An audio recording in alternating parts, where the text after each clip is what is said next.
We have two, as I said, incredible women sitting to the side of me. First is Kate Marvel, and she's here tonight to talk about her book, Human Nature, 9 Ways to Feel About Our Changing Planet. Right here, for anybody who hasn't seen it yet.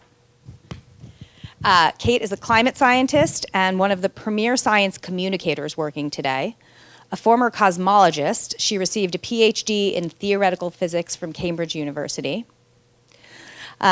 She led the Climate Trends chapter in the U.S. 5th National Climate Assessment, has given a TED Talk, appeared on Meet the Press, appeared with my current favorite host, Ezra Klein, on The Ezra Klein Show, and testified before U.S. Congress. She's written for Scientific American, Nautilus Magazine, and the One Being Project.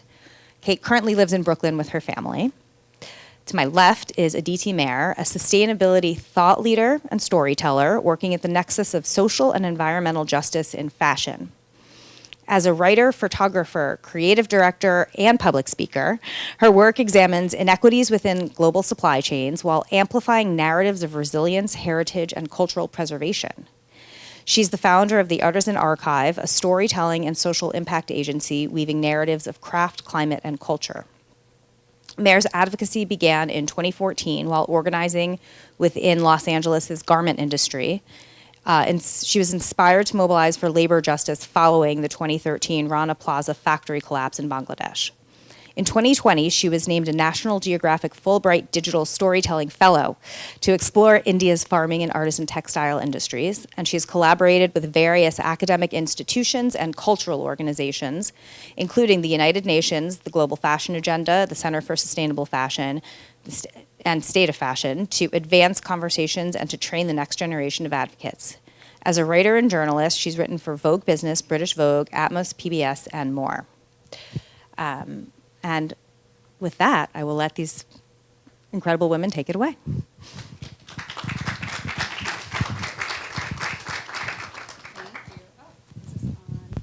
Can you all hear me? I need to shorten that bio. Watching you read that, I was like, oh my God. Thank you, it's way too long. Hi everyone, my name is Aditi Mayer. Hi, I am so excited to be in community with you all tonight and to be in conversation with you, Kate. As mentioned, fashion has always been my vehicle to understand social and environmental justice.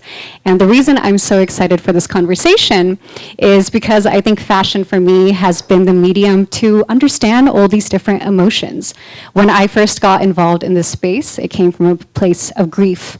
And I think tonight I want us all to kind of reflect on our own origin stories of why we care about the climate. Maybe it was a moment of grief, of seeing how broken a system could be, or when climate change isn't a distant abstraction, but happening in your own home. Or maybe it's from a place of love and awe.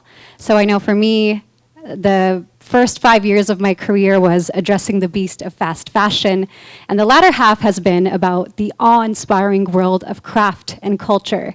And I think that is actually a really sustainable way to, have longevity in these movements, is come from a place of love and awe. Now, all of these are emotions that you explore in your book, Kate. But before we jump into it, I want you to tell us a bit more about your lore. So you are a climate scientist at NASA, guys. This is really cool stuff. So can you tell us a little bit about your background and what led you into this work? Sure, yeah. So I actually did not start my career or my life wanting to be a scientist. I took science in high school, and I thought, oh my gosh, physics is so boring. I do not care about the ball rolling down an inclined plane. I cannot conceive of being the type of person who would care about the ball rolling down an inclined plane. And so I thought science was boring. And then in college, I took an astronomy class, just a general introduction, astronomy 101, and it blew my mind. I was like, oh my God, this is science? And everybody's like, yes, we have been trying to tell you that for a really long time. And it just opened my mind to science as a way of understanding the world, science as part of culture. And I have to say, I still do not care about balls rolling down inclined planes, but science is so much more than that. So I did my PhD in theoretical physics, because that's normal, and it was the study of everything, cosmology, the study of the entire universe. And what we were trying to do is we were trying to come up with a theory of everything. We were trying to understand everything ever in the entire universe. And as I progressed through school, I started realizing, you know what? Like, most of space is empty and it's cold and it wants to kill you. And all of the other planets that we know about are garbage. And really, the Earth is the only good planet. It is the only really interesting place in the entire cosmos. So I fell in love with Earth science, and that's where I've been ever since. That's really cool. I think it's the idea of like going to space to fall in love with soil or the Earth, because you're like, wow, that is a very precious planet that we're living on. So in terms of your day-to-day work, you're often modeling potential futures where we have different climates, right? As we have a more and more hostile environment. Can you talk about that and how doing that work kind of led you and inspired you to write this book? Sure, yeah. So I work a lot with climate models, which are essentially digital toy planets that live on a computer. And those are really useful because you can do experiments that you could never do in the real world. If I want to understand the impact of human beings on the climate, I kind of have two choices. I can ask everybody to go live on another planet for 800 years, or I can use the digital safety of a climate model to do that experiment, to simulate that. And so we can do wild things in climate models. We can set off volcanoes wherever we want. We can move the land around. We can make the world spin backwards if we want. And those are ways that we learn about the Earth that we live on. So a climate model is just everything we know about the Earth written down in physics and translated to code. And we use these to look at worlds that might have been, to do these counterfactuals, to look at worlds that were, so understand the Earth's past climates, but also to understand where it is that we might be going. And where that led me to this book is the fact that I see catastrophic things every day, like several times a day. And I see them in the climate models because it is very easy to do something terrible to the Earth within a model. But then I realized, oh my gosh, climate change isn't just happening in a model. Climate change is happening here. It's happening to us. It's happening to this planet. And everybody and everything that I care about lives on this planet. And I had feelings about that. And that was a really awkward, uncomfortable place for me to be because scientists are not supposed to have feelings. We are supposed to be objective and we're supposed to be neutral. And I was worried that, oh my gosh, what is this going to do to my credibility to kind of come out as a human being? And then I realized that, you know what, like, I don't think it makes us more credible when we pretend we don't have any feelings. It makes us liars. And I realized that I didn't want to be a liar. Okay, so that is really powerful. So I went to school for journalism, and very similar to the whole, like, scientists have to be objective, there is a very similar school of thought that journalists also have to be objective, and creating this binary between the objective and the subjective. And for me, when I think about my own arc, a lot of it started from a place of inquiry through journalism and reporting about something, but then there was like a moment where you're like, oh, I'm a human being and I'm having a response to this. And I think as a world, where I would like us to go is not just objectivity versus subjectivity, but rather a politics of transparency. This is where I'm coming from. So is that like a similar path that you've been on, is like, let's unpack what these emotions are? I totally agree. And I think journalism and science, like, we're trying to do the exact same thing, just at different timescales, right? We're trying to find out what's true and we're trying to tell people about it. And both of those activities are done by human beings, right? As you said, both of these things lead you to have an emotional response to what you are seeing or experiencing, because both of these things happen on planet Earth.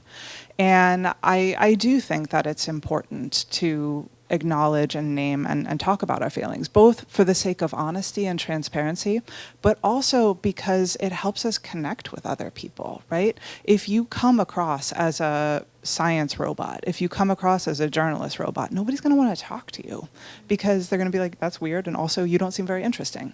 And I think leveraging these feelings, saying that, oh, we can experience emotion is a good way to connect with people because everybody is experiencing things like this. Yeah, and we contextualize that in a climate week right now, right? Where we're in our own spaces. It could be fashion, it could be the UN, it could be NASA. But I think one thing that I see is the golden question of our time is how do you get people to act? And on one hand, you can argue that we've had the science, the data around for decades telling us what is going on. But often what mobilizes people, from what I've noticed, is when you are contextualizing that in their body or their childhood or maybe ancestral memory. So there's all these little things that when we are approaching it from a heart-centered space, not to sound like anti-science, but there is this balance that we need to achieve of science and feelings are not at odds, which brings us to this book. You go through 9 emotions, right? So can you tell us what those different emotions are and what was the journey in writing this book? Sure, yeah.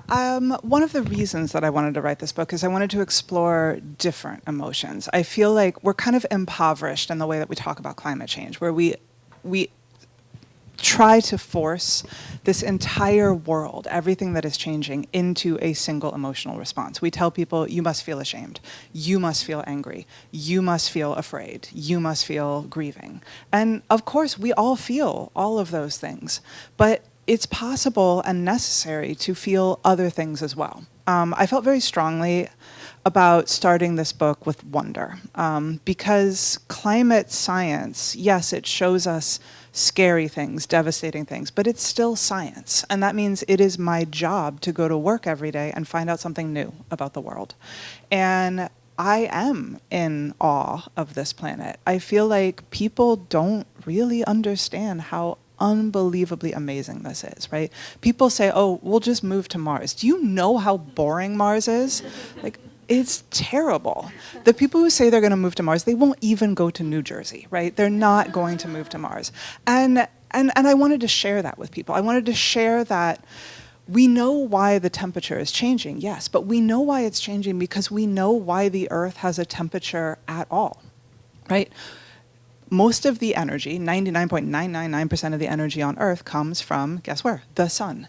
But the thing that blows my mind is that the sun, this powerful star, is not warm enough to support life. So if the sun were all there was warming the Earth, our temperature would be well below freezing, and none of us would exist. And the thing is, we exist only because the sky does. So naturally occurring greenhouse gases, which trap heat, they make up less than 1/3% of the atmosphere. And they are so powerful that they are able to raise the temperature from well below freezing to 60 degrees Fahrenheit. And so these things are so sparse but so powerful. Imagine what happens when you increase their concentrations by 50%. But I felt very strongly about starting in that place of wonder because that is where I try to start every day. And then I wanted to go on a journey in the book. So we do go from wonder to anger, which I'm going to be frank with you, was the easiest chapter to write. And then guilt and fear and grief, but also pride and surprise and hope. And I wanted to end with love because I think that is the strongest emotion that I feel when I think about the imperative to act, the imperative to do something about climate change. We should do something not because the science tells us we need to, not because we feel guilted or shamed into it, but because this is affecting the things and the people that we love. And that's a motivation that I think we all have. What was the most difficult emotion to write about? Ooh, I really struggled writing about fear because that is generally the way that we talk about climate change, right? We try to scare the bejesus out of everybody, and we should be scared. It is very scary. But I wanted to talk about it in a new way, in a way that you haven't seen before when you read the news. And what I realized is when I examined the things that I was afraid of, at first I was just thinking about the things that physics tells me to be afraid of, right? When it gets warmer, that means we get more and longer and more severe heat waves. It means that because hot air holds more water vapor, we're seeing more severe downpours, which lead to floods. Hot air is thirstier air, so that also means more droughts at the same time. Warm water is hurricane food, so we expect to see stronger storms. warm water expands and warm ice melts. So we expect sea levels to rise. And all of those are scary. But I realized actually the thing that scares me the most is the human response. Because again, climate change doesn't happen in a computer model. Climate change happens in the world that we make for it. It happens with the structures that exist that we have built. It magnifies existing inequalities, existing things that are unfair. And then I realized, oh my gosh, the thing that worries me, that frightens me the most about climate change is not what it's going to do to us. It's what it's going to make us do to each other. That is really powerful. And I think one thing you mentioned earlier is a lot of your work is not only looking to the future, but also looking to the past, right? Of how the temperature has changed, how the planet has changed. But I think what's really interesting is that your book actually takes a look at culture and myth. And in doing that, you're kind of looking at history to see how, societies have responded to uncertainty, how they have responded in the face of fear. So are there any stories that you can share in the process of writing and researching this book where the role of myth and cultures around the world can almost serve as a blueprint or a reference point? I've got two things, I think. One that should definitely not serve as a blueprint. And you've set me off now because I am obsessed with volcanoes. And now I'm going to tell you about what happens when volcanoes go off. So there are certain types of volcano, usually located near the tropics, usually very powerful eruptions, that can actually squirt so much gas and dust up into the stratosphere that they block the sun. And there is a pretty pronounced cooling effect as a result. This most recently happened in 1991 when Mount Pinatubo went off and the world became about half a degree Celsius colder. But in the 1600s, just kind of by random chance, there was a series of volcanic eruptions that went off and made the weather cooler than usual, and is called in Northern Europe the Little Ice Age. And what we see in the historical record at this time is a real spike in the number of people who are being accused of witchcraft, especially women. And if you look at what the witches are being accused of doing, it's messing with the weather. It's causing storms. It's killing livestock. It's killing crops. And the connection, I think, to some of the real formative stories of our culture is that in Scotland, which was really hit hard by these conditions, they had a king, James VI, real weirdo, really obsessed with witchcraft, detecting witches, punishing witches. He's actually the only member of the British royal family to ever write a peer-reviewed scientific paper, which was about witches. Science was different back then. And when Elizabeth I died, he came down and he became king of England as well. So if you were a playwright in the early 1600s in England, and the new king was Scottish, obsessed with his ancestry, and really into witches, what would you write? Macbeth. So I am not saying that climate change is going to cause witch hunting. I am not saying that climate change is going to lead to classic works of English literature. But what I am saying is that that's what matters. The fact that climate change affects human beings, the fact that climate change happens to us, I think that is both what matters the most and what I, as a physicist, am not really equipped to understand. I need tools outside of just science in order to process that. So yeah, we should not do that. That's so powerful because we always look at climate change as something we look out to, right? Something we bear witness to. But I think what's so powerful about your book is that it kind of forces us to turn the gaze back inward and, present this existential question of how will I respond in this moment? And as we know, climate change is not this random theory that's, going to come one day. We're living through it. So it means we're all actively processing a complex set of emotions currently. So how do you think with this current political moment in time, with the environmental context that we're living in, how does one process the emotions that are at, in our body in this moment? How do you do that? Very badly. I think I have to be really careful not to present myself as any sort of expert on emotions. I know nothing about emotions other than having them. And so I can't offer any sort of guide for how to be. All I can say is that I find myself kind of doubling down on solutions, on hope, in kind of a defiant way, right?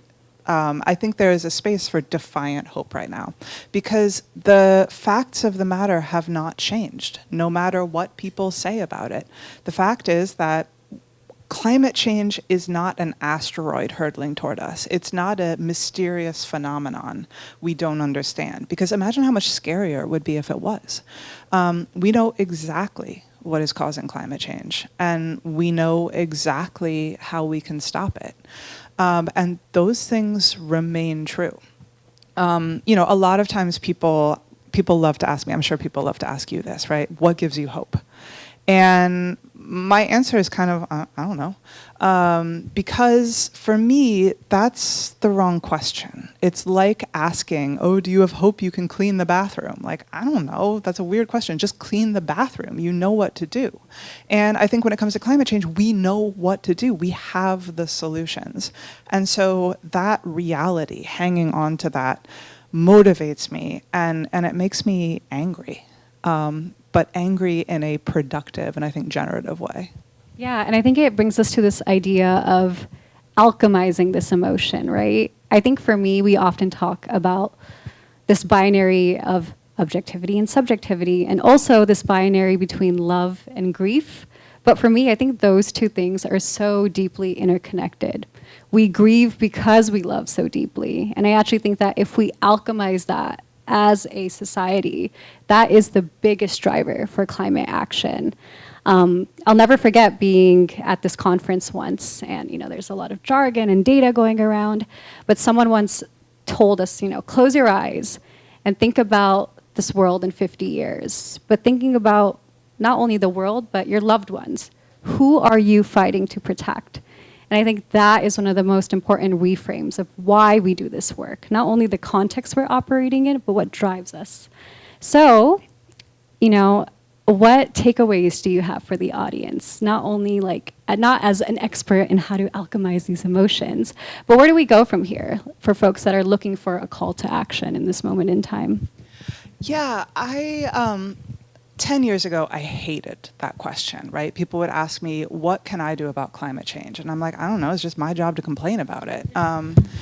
And then I kind of experimented with other answers, like, I don't know, vote. And then, it became, don't vote for people who don't get it and organize for people who do, which still remains true.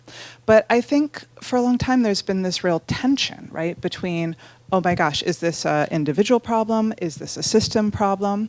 And that can be really demotivating, where people think, oh my gosh, I can't address this problem unless I am the president of the United States. And I don't know all of you, but any one of you would probably be better at being the president of the United States. So if that is a possibility, please make it so I will vote for you.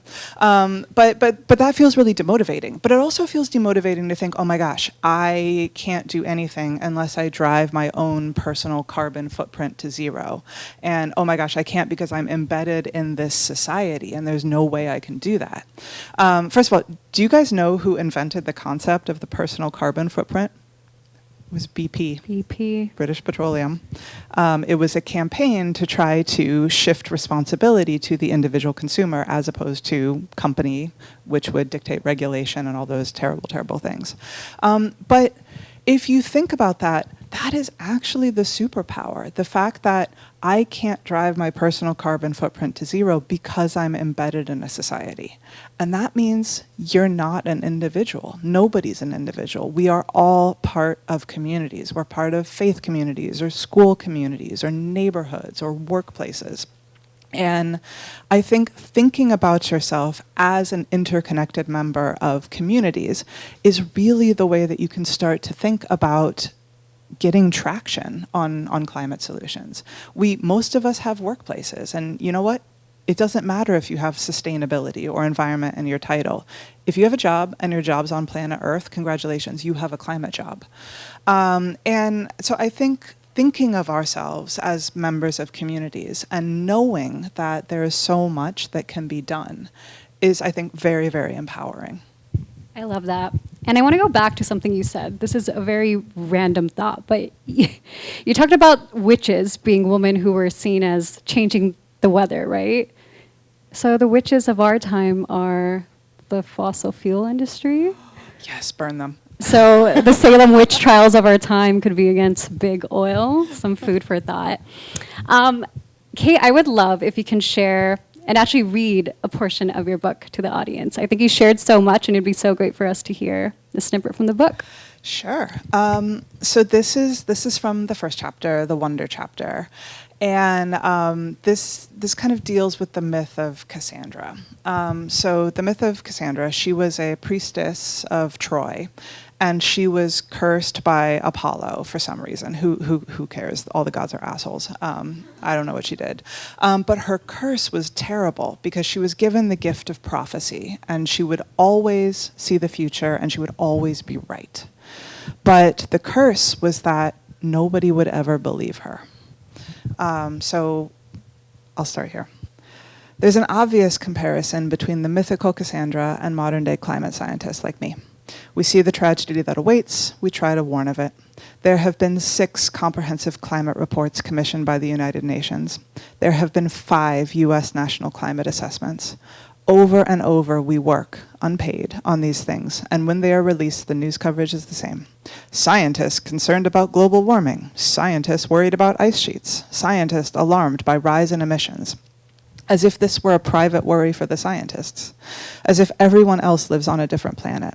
And then, in the aftermath, nothing happens. At least nothing commensurate with the scale of the problem. This is our curse, to shout unheard into the void. To make predictions that can't help but come true. To warn and warn and warn again until the entire world is engulfed in needless, predictable flames. But here's a tiny bit of magic. Our curse is also our gift. The models we use to predict danger and doom also show us amazement and beauty and joy. It's a wonderful thing to watch the future unfold before you, to filter the world through elegant equations until it gives you something that looks an awful lot like prophecy. But to understand the future of the planet, you must understand its present, the hot tropics and freezing poles, the climb of wet air over a damp mountainside, the gentle breeze blowing in from the sea on a hot day. You must sit there for a while, waiting for the world to show you its beautiful and terrible secrets, listening to the now for the faint echoes of futures to come. The gravity that pulls the tired autumn leaves to the ground is the same force that hurls the world around the sun. The motion of every falling leaf a hard promise that spring will come again. It is a gift to be alive, to be able to notice things. We scientists are among the luckiest creatures on Earth. We're allowed to know. Like Cassandra, we see. But the point is not just that Cassandra was ignored. It's that she was right.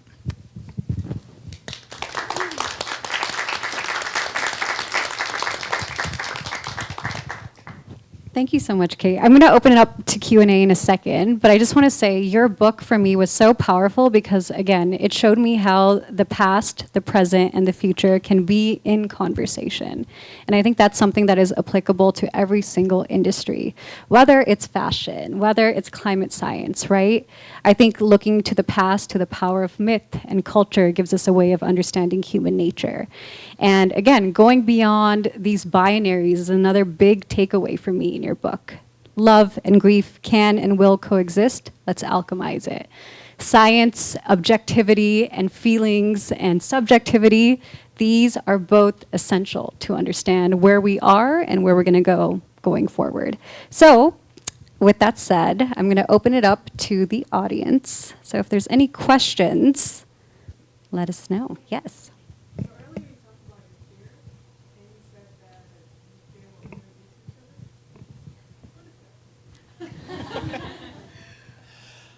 Yeah, so if you look at how we are managing climate change right now, it is 1.4 degrees Celsius warmer now than it was before the Industrial Revolution. So climate change is already here.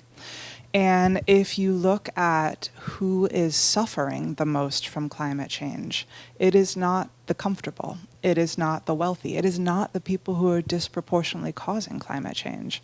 It's people in what are called frontline communities, people who don't have access to shade or cooling, people who don't have access to high ground when the seas rise. And that is a really uncomfortable place for me to be as a physicist, because I am used to studying things that behave themselves, right? You know, a water droplet or a molecule of air, it's always going to do the same thing in response to the same forces, right? F equals ma. If I push this, this glass, I know what will happen to it. I know it will fall off the table. But if I push Aditi, I don't know what she's going to do, right? And that is a very uncomfortable place for a physicist to be, because it is the limits of our knowledge, right? Science can only take us so far. And that doesn't mean science is not vitally important. But science is describing the world that humans have made. And it is the culmination of years of policy decisions, of history, of current decisions. And I think because climate change is affecting the entire planet, we need to understand how is it affecting the entire planet, so much of which we have built.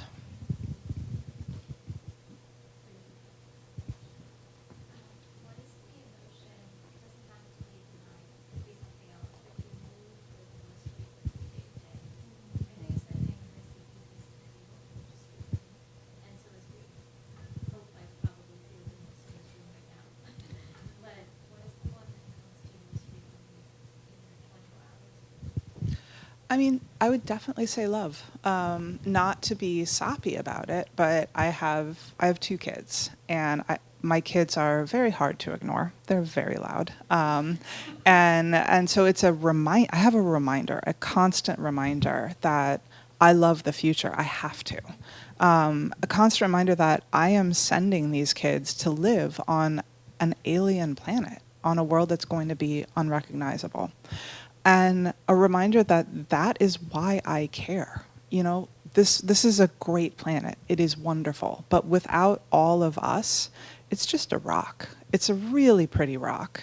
It's the best rock there is. But we're the ones who make meaning on the rock. And so I do carry that with me. I think the social science research actually does show that love is one of the most powerful motivators for climate action. Turns out that when you go up to people and you say, climate change is all your fault because you're terrible and also stupid, they're not going to be like, I want to hear more from this person. But if you can appeal to the reason that people care about anything, then you have you can start a conversation, and you have common ground from which to talk about solutions. Any other questions? Did you have a question? I have 1,000 questions. I'm really interested in the way that you are a science communicator, which I know is in your bio, but in the way that I'm not sure if I'm going to formulate this into a coherent question, but to the point that you just made about how to connect with people and how not, or what fails to create connection. Have you seen anything recently this week or over the last few months that you think is helping to create more connections around raising climate awareness, particularly at a time where it's very hard to talk about things without just furthering division? And if so, kind of what have you seen that we should be looking to, reading, listening to, and then what kind of are you getting your further education inspiration from? I actually think that that's a great question, maybe for both of us. And so I want to hear from you first, maybe while I think of my answer.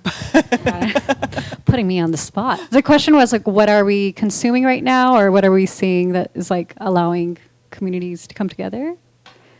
And kind of continue to open, or Yeah. new lines of communication specifically around the topic of climate change. Yeah, for me, I think it always goes back to the Trojan horse approach. And that's why I think fashion has been my chosen medium, right? So, as someone who is between Gen Z and millennial, I have seen the power of like the internet to bring pretty neat, what we'd consider niche communities together.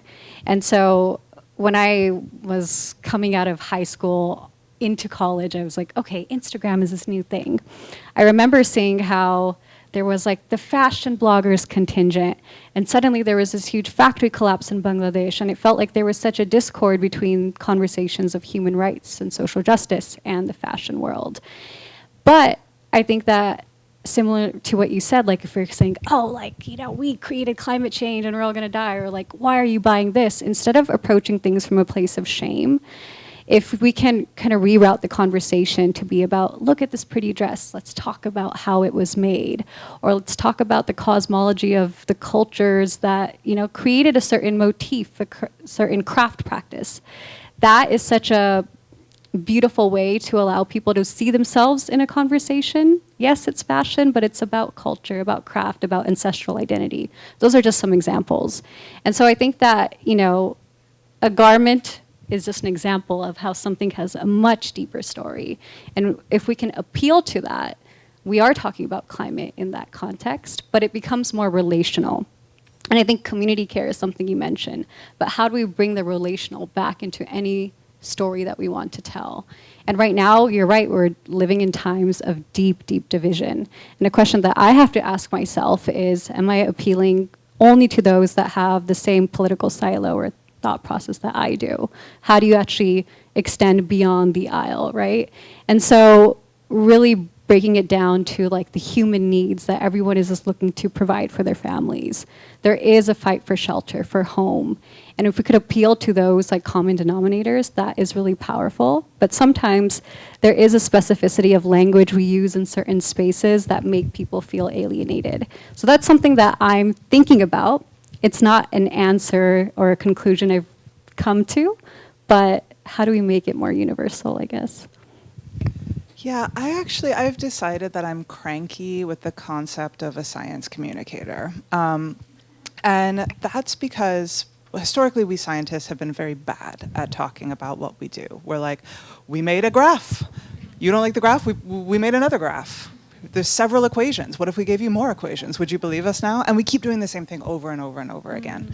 And it's not working. But if you look at the things that move people, if you look at the things that work, like we don't call Shakespeare a witch communicator, right?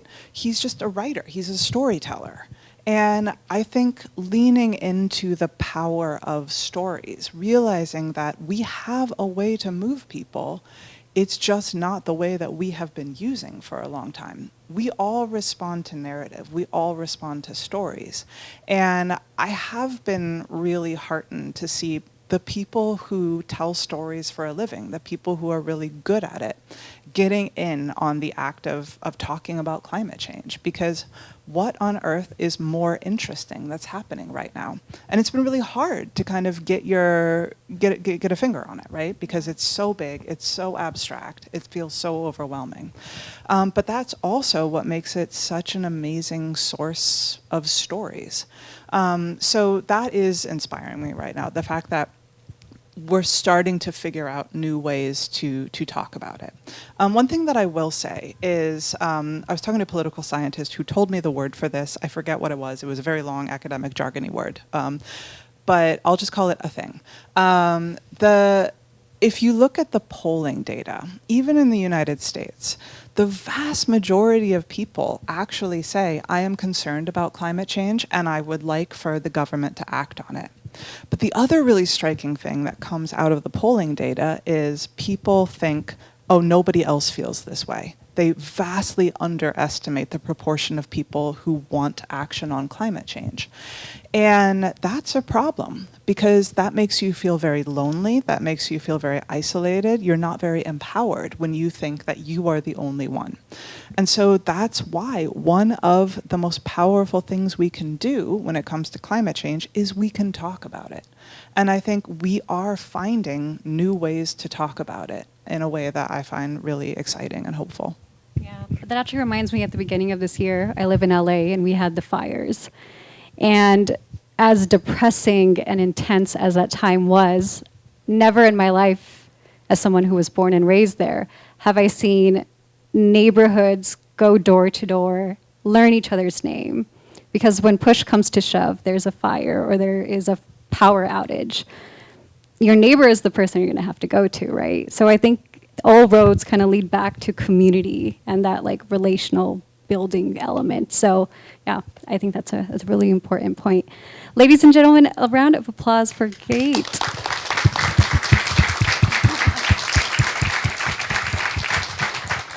Thank you so much. Can we get a round of applause for Aditi? Thank you, thank you. We are going to have some time now. So Kate, you're going to sign some books. We're going to have a book signing? I'm around. Yeah. Yeah. So we're going to, I guess, move to the back of the room. There are books available. And if you want to be in conversation with Kate and I, we are around. But thank you all so much for coming. Thank Another you. round of applause for you all being here.